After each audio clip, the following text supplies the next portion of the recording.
We're at Komeda having some breakfast. They have morning gu, which is like a cheap version of breakfast. It originated in Nagoya, but we are in Kyushu, Kagoshima Prefecture.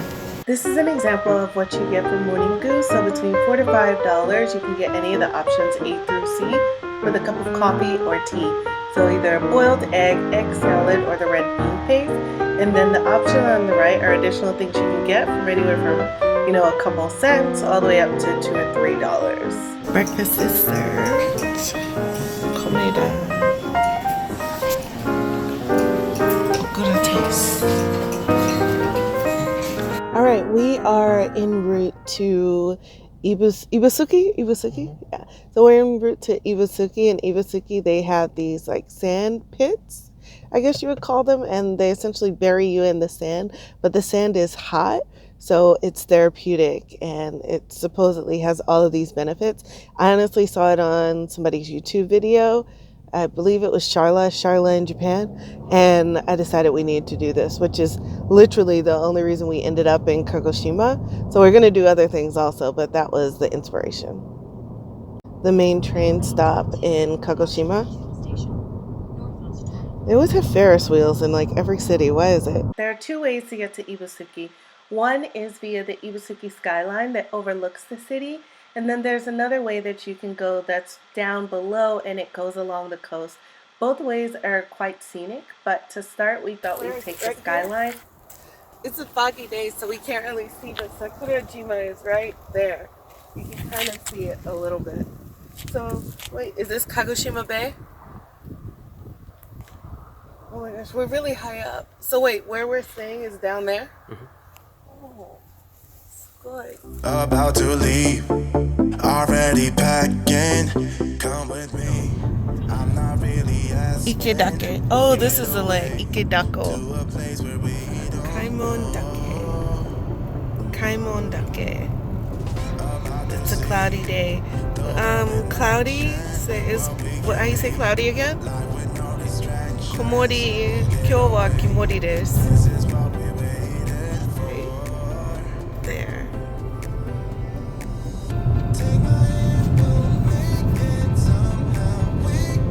If it were sunny, it would look like we're on a tropical vacation. This mountain is cool. We just turned, but we don't know if we're going the right direction. It's okay. Oh, you think they're stealing the farm stuff? We're almost to Ibusuki sand bath anyway. We've been counting the cars we see. At first, the first half of this trip, we saw like 2 cars.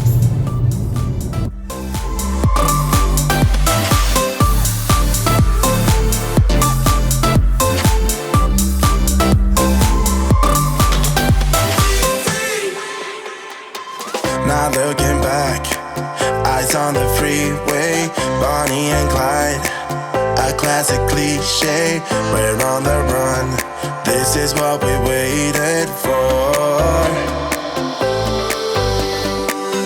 Take my hand, we'll make it somehow.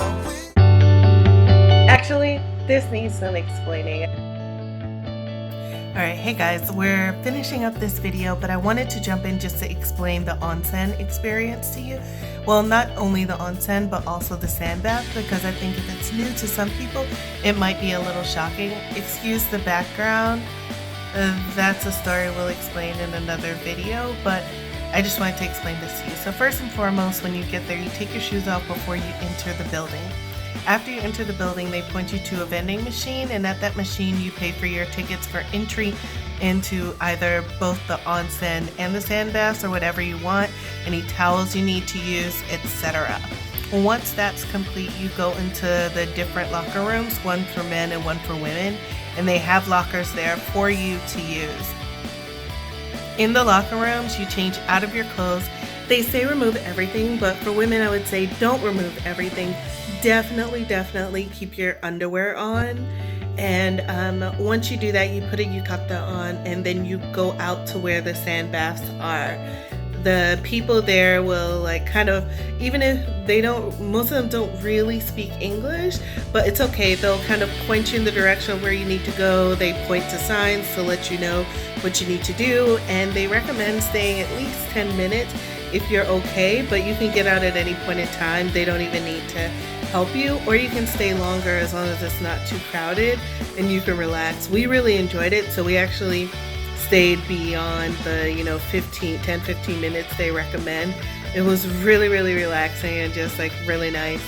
So after you get out of the sand bath, you kind of like shake yourself off a bit once you get out immediately, and then there are two different ways you can go up, one for men and one for women. You leave the slippers that they give you, leave those slippers out there, and then you actually also leave the yukata. You put them in a basket, and outside, before you even go back into the locker room area, there's a shower where you can rinse yourself off and get all of the sand off your body. After you do that, you then step into another room, and in that room are two like hot baths, so like onsen, and then on the other side of the room it's a place to wash your body.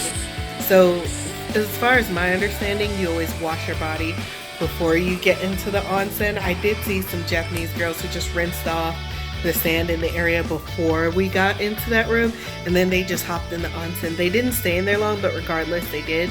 So I don't know, but if you're a foreigner, I would say just follow the rules. It's easier. After that, if you want to take the warm bath and spend some time in the onsen, you can.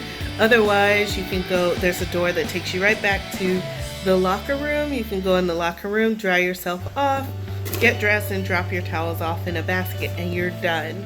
Once we got out and got all of our things, they had some sweet potatoes and eggs and things you could buy, and it was basically like an honor system. You drop your money in there and then take what you want.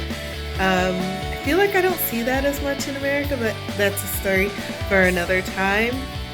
One other thing I would say is that there's more than one place to go get a sand bath, so there might be something that's more convenient to the train. This, you definitely need a car if you want to go. I just want to document that Yasu literally has us in the middle of nowhere. Like, we don't even know what's going on.